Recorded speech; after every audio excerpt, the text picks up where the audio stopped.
It's great to have you joining us on Radio Free Georgia's In Tune to Nature program. I'm host Carrie Freeman, coming to you in April of 2023 from Atlanta in the Muskogee Creek Territory in the Piedmont region in the foothills of the Appalachian Mountain Range. Today, we're going to be talking about how to end inappropriate and cruel postings of non-human animals on social media platforms, whether those are posts that use fellow animals as entertainers and performers, or those that feature people teasing or scaring animals, or showcasing wild animal species as pets and dressing them up in costumes, or taking selfies with captive wild animal individuals, or eating live animals, or torturing or abusing animals, or glorifying the hunting of them, or posting fake rescues just to get clicks.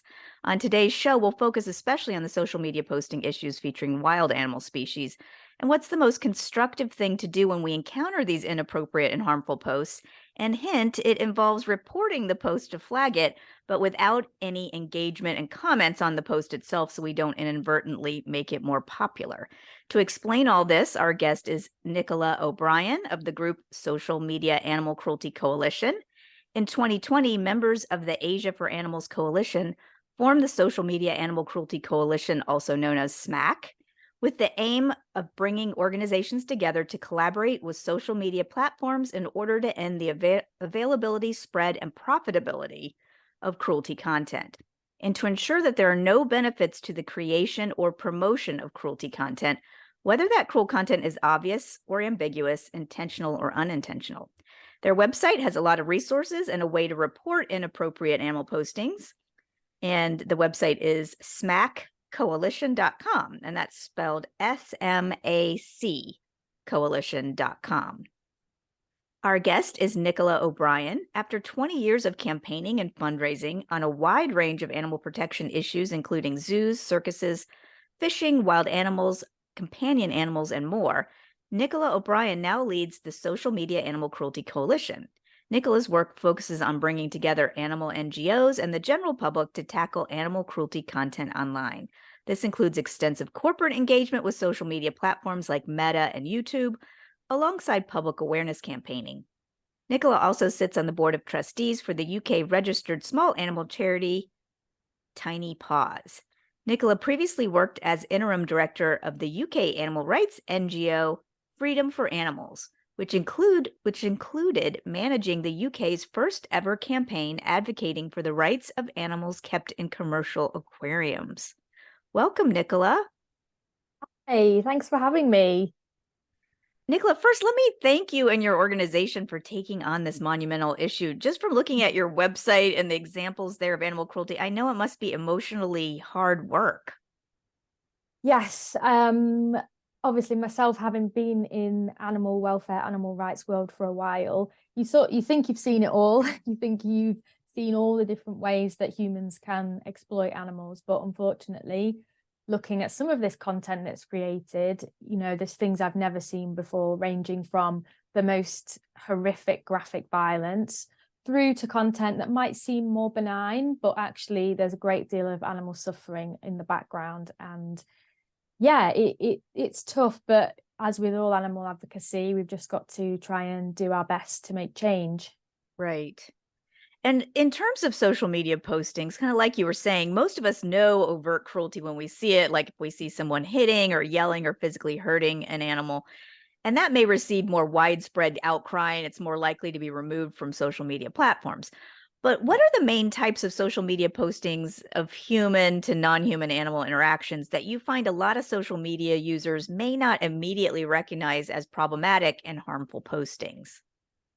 Yeah, so I'd say the great majority of content that involves wild animals, and that can be in a captive, but also a wild setting. So the thing with animal captivity is generally, if you see any content where an animal is clearly in a domestic setting or not free in the wild, there's got to be a question straight away there around, well, why?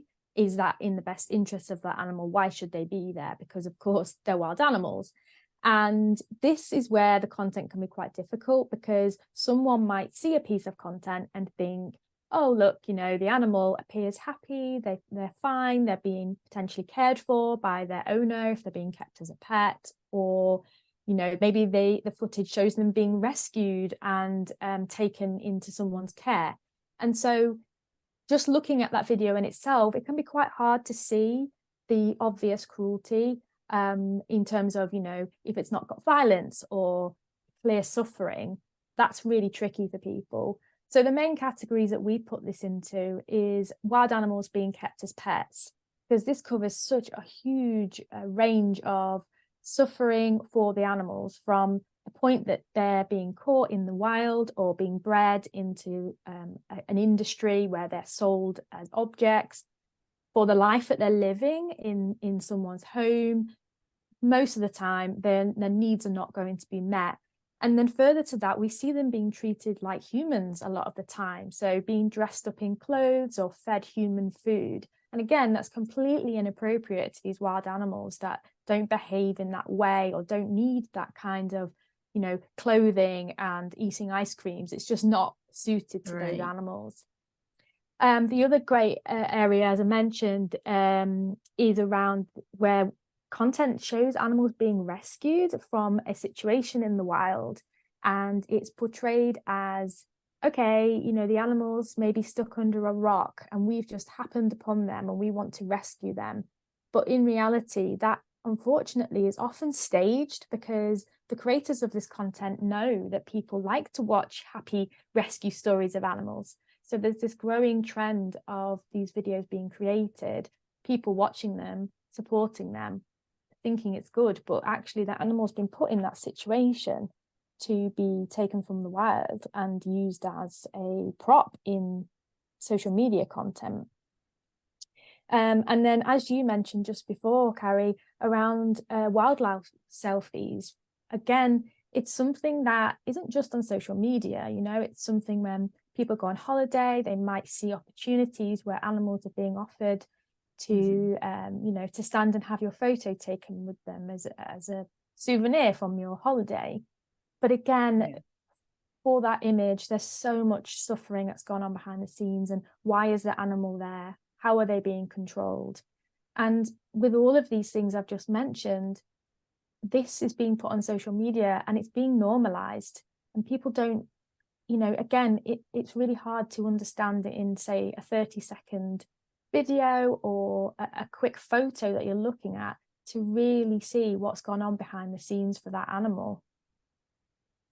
Right. And I wanted to get a little deeper into some of these examples that you've just given. Like, could you tell us more about these fake rescues? Because I think I could be easily fooled by that. So I don't know if you can also help us understand how we could see through that, because everybody wants to see anyone being rescued and helped. And like, we like to support notions of general goodwill and charity. So how can we, what are some examples? I guess are some people setting things up because they're trying to monetize this? I don't even understand the concept. Sure. So yes, the reason this came to our attention is because we started to see a particular theme throughout this content. So generally what we're finding is a situation where there's a monkey, for example, and they will be being attacked by a really large snake, like a boa constrictor. And the footage is being filmed by the person, and they're watching this happen. And then maybe half a minute later, a human will appear in the frame and rescue the monkey from this snake. Now, in itself, that might look like a genuine rescue, but we are seeing these similar types of scenarios involving different animals, but again, being attacked by a snake. There's generally one animal that's almost like the baddie, and then there's another animal that is the one that needs rescuing. But you can see the same pattern, and sometimes you can even see that it's the same animals that are being used again and again in these really similar videos. But again, that can be hard to see if you're only seeing one at a time. But what we do tell people to do is, first of all, look at what information is being offered, because if it's a real rescue, it's generally being posted by a rescue organization, or if it's been shared, then that organization is usually tagged or mentioned somewhere in the video. And there's hopefully some more information around, well, what's happened to the animal after this situation, or how did they get in that situation. But most of the time when we see these fake videos being shared, there's none of that context at all. It's just about the action in the video to get people's engagement and likes. And another thing is, if you can click on the account that shared it or is mentioned in the video, you can often see that there will be multiples of these videos. So that's their thing. Like so they constantly create these scenarios. It's not a random act of goodwill. Exactly. And very recently, we found a new kind of theme emerging, which was around turtles that had barnacles stuck to their shells. And in the rescue video, they're being taken out of the water and the barnacles are being removed with a knife by the rescuer. Now, if you look at these accounts, this is all they post, just the same scenario again and again, different videos, so definitely, you know, happening more than once, but there's just, this is all that they seem to share. And actually, when we were looking at the species of turtle that was being used, we believe they are in fact a freshwater species that had been put in that scenario, so in seawater, and had these barnacles glued to them to make it look like they were being rescued. You know, so that took us to sort of question, actually, what is that species? Would they even live in the sea, you know? But that's not always obvious on the onset, but we knew to look deeper because this account had so many of these videos, often just small clues, you know, maybe you can see the person's t-shirt and you can see it's the same every time, things like that. And as you mentioned, you know, a big question really is why do people create this content? And one of the things that we've also found is that there's money to be made on social media, as we know from influencers and brands, you know, using social media, as well as getting engagement on your posts. You can also make money through advertising. And one of our member organizations, Lady Freethinker, based in the US, did look at around 2,000 videos on YouTube alone and estimated that those, in a year, those videos could have made around $12 million. Oh my gosh. Yeah, and terrible. Would have made even more for YouTube themselves. And what's, you know, so that's the incentive. If you can get people watching your videos, commenting, liking, sharing, it's going to generate revenue for you. And therefore, it makes the exploitation of animals to create content profitable. And so this is one of our main concerns. You know, they should not be making money off this type of thing. And that gets me to kind of a what can we do situation, because our first instincts would be to post a negative comment in an attempt to sanction the post or to educate others and recognize that this behavior is problematic. But I know your organization says that engaging at all with the social media posts will only make them more popular or profitable. So explain why we should restrain ourselves or what we should do instead. Yeah, completely. Because again, if we think about how social media works, it's all about engagement. And social media companies on the whole don't differentiate between what is a negative or a positive form of engagement. So if you're putting an angry emoji, it's the same as putting a thumbs up. If you're putting a negative comment, even though maybe you're trying to say, look, this is fake, this is animal abuse, you know, don't watch this, to the algorithms, which is what it's made of, it doesn't matter. It's just somebody engaging with that piece of content. So it could be that if we as animal advocates are going on to content and adding to that engagement, we could be boosting the reach of that content, which could also mean that helping the perpetrators make money off the content, because that's how it works. So we really are trying to ask people to stay away, to not feed into that process, and instead use the tools that are available to flag this content as being problematic. So all of the social media platforms have some way of reporting content. particularly the big ones, like YouTube, Meta, Twitter, TikTok. And so we ask people to report it, because part of what SMAC does is we have relationships with a range of the social media platforms, and we know that they do monitor what kinds of topics, themes are being reported. And we want them to see that animal welfare issues is an area that has got a lot of interest. People are concerned, and people are prepared to take action on it by reporting it to them. That's good. Yeah, and we do, I'm sure many of your listeners will also have had this experience, but on those occasions when perhaps you have reported content, you might not always get a positive outcome. So you might report something and then have a report later that says, this didn't violate our community guidelines. So it can feel quite frustrating. But at the Social Media Animal Cruelty Coalition, we have been monitoring the content that we report and looking at the results. And in fact, we find that almost 50% of the content that we've reported has eventually been removed. Unfortunately, yeah, so that surprised us really. And we think that has improved, which we like to think is because we've been so on it with the social media platforms. We've been escalating it, bringing it to their attention, and we have been really promoting, please report anything you find.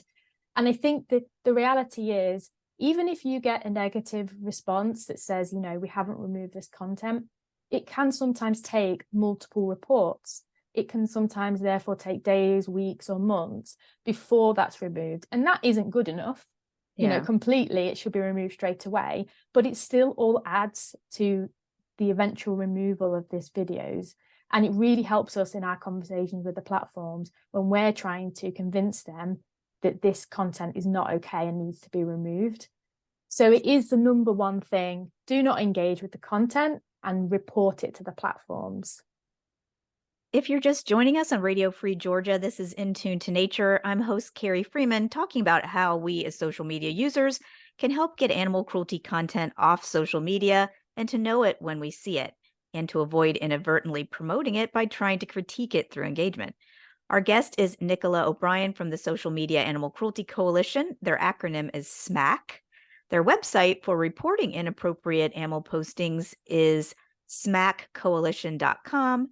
spelled SMAC coalition.com. And Nicola, what does the Social Media Animal Cruelty Coalition do when people report a concern on your website? And in general, what do you do to help get cruel and inappropriate content removed from policies updated? Because I know you do, I guess people can report cruelty directly to the platforms, which is what you're saying, or they can also go to your site and post it on there maybe additionally. So I know you're dealing with those individual reports, but I know that your organization is also kind of working behind the scenes with the big social media platform owners. Mm-hmm. Yeah, definitely. So whilst we do say to people, the best course of action is don't engage with the content and report it to the platforms themselves, the next thing we ask people to do is to report it to us. And there is a form available on our website where you can just basically put the URL, and that feeds into our database. And we use this database to gather a picture of what kinds of content are available, but also, we can break that down into different themes. So maybe the more extreme violence towards animals, but we've also capturing themes like the fake rescue videos, the wild animals as pets. And we can also then look at the animals that are being used. So one of the findings from our research is that the vast majority of animals that we're finding are actually primates, often monkeys being kept as pets. And it can be kept as pets. They can be interfered with in the wild for like wildlife selfies and videos.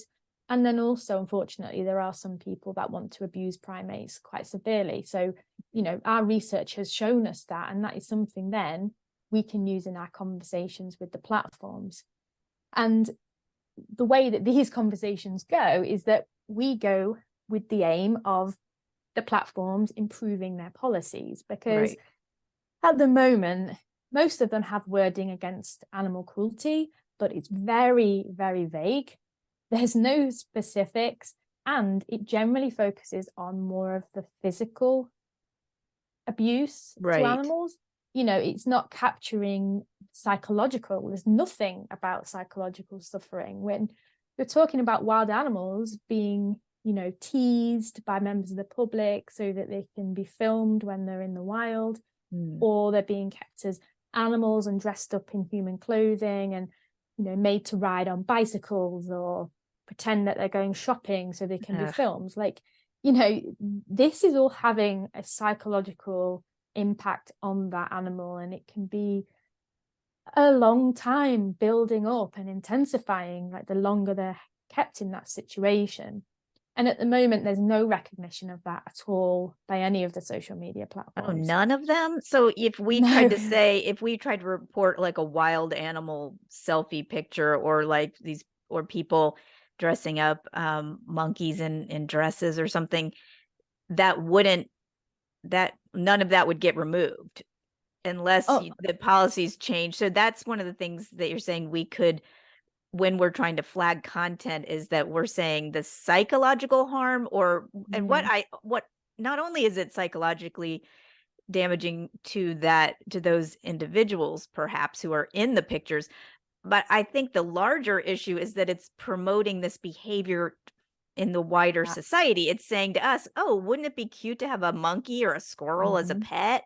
Or like, oh, I want a picture with a tiger, you know, like, look how pretty they are. So isn't it more also that that this perpetuates bad behavior for humans? And that's, I think, the bigger issue. Yes, absolutely. And that is a huge concern for us because, again, social media, we all know the influence it has on people and society. And it's where people nowadays can, you know, find out the latest product or clothes or whatever it is. And unfortunately, the latest wild animal to have as a pet is being promoted in the same way. You know, people are being exposed to species of animal that they've probably never heard of, but someone has set up a cute account for their, you know, slow loris or bush baby, who are just absolutely adorable, and they're being dressed in clothes, and it's normalized. It seems like it's just an easy thing to do, and maybe they don't require a lot of care, and it never discusses the points I mentioned earlier around how did the animal get there? Can their needs be met? Is this appropriate? And again, it's supporting a trade in those animals who were maybe getting stolen from the wild, or just an awful kind of breeding situation. You're like, a whole kind of pet trade is forming around this because of these videos. It's weird. It's interesting because a lot of times people, we may be thinking like, I like animals, they like animals, you know, so that's the deceiving part. But we're not doing these animals a favor. And so if they are a non-domesticated species, we should not be taking pictures where we are with them or doing anything to control them, I would say, is the policy, as opposed to just seeing them in a park and taking their picture from a distance or something. That's different. It's completely different. And the challenge that we have is convincing the platforms that that is the right position to take. And I would say that we are having some progress with some of the platforms, but I would say it would probably be a very, very long time before we see them taking an overarching principle around human interactions with wild animals, unfortunately, because out there in the world, there are so many people that still think it's okay to have wild animals as pets, and it's a business and it's people's right. And, you know, so we're trying, animal groups have been trying for a long time and will continue to change that narrative and to tackle the wildlife trade. And social media is unfortunately just boosting this industry and making that more challenging. So one of the things that has been employed by TikTok, at least, working more on the wildlife trade side of things, is if they are endangered species, they will flag certain messages to users. So, there are some avenues, and that's the sort of thing that we're talking to TikTok about, around more to do with animal cruelty. So it's still really early. This is quite a modern phenomena. Yeah. But so there is hope. And, this is another reason why we want people to keep doing those actions of not engaging with content, but reporting it to the platforms and reporting it to us, because it all feeds into these conversations to try and make this change. And as a wrap-up question, really quick, for listeners who are interested in helping SMAC make institutional change with social media platform executives, what kinds of things can they do?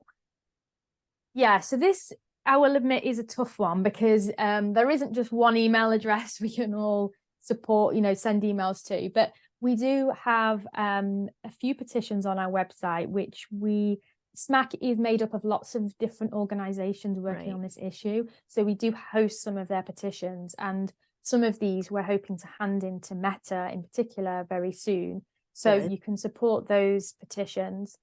I think the biggest thing we need from people now is to learn to recognize the content, do the reporting, and also educate other people. So we do have some videos on how to report on each of the different platforms, because they don't always make it easy to find the right option. That's good. So we can share that information with our friends and networks of how to report and what to report.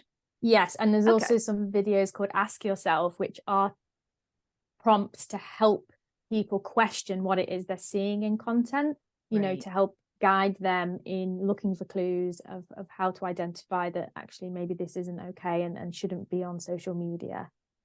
Well, that's the end of our show, but I want to thank you, Nicola O'Brien, for being with us on Radio Free Georgia's In Tune to Nature program. Thanks for the important work you're doing at the Social Media Animal Cruelty Coalition to raise awareness about what types of social media postings pose a problem for non-human animals, individuals, and letting us know what we can do to get these posts removed and platform policies reformed to protect other animal species. Thank you so much for having me. And I hope everyone has learned something and can help animals today.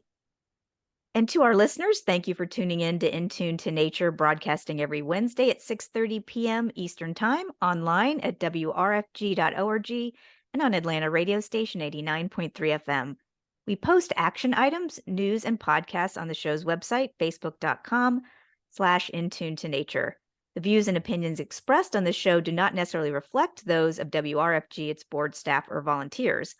I'm one of those volunteers. I'm host Carrie Freeman, asking you to please support independent, non-commercial media like Radio Free Georgia.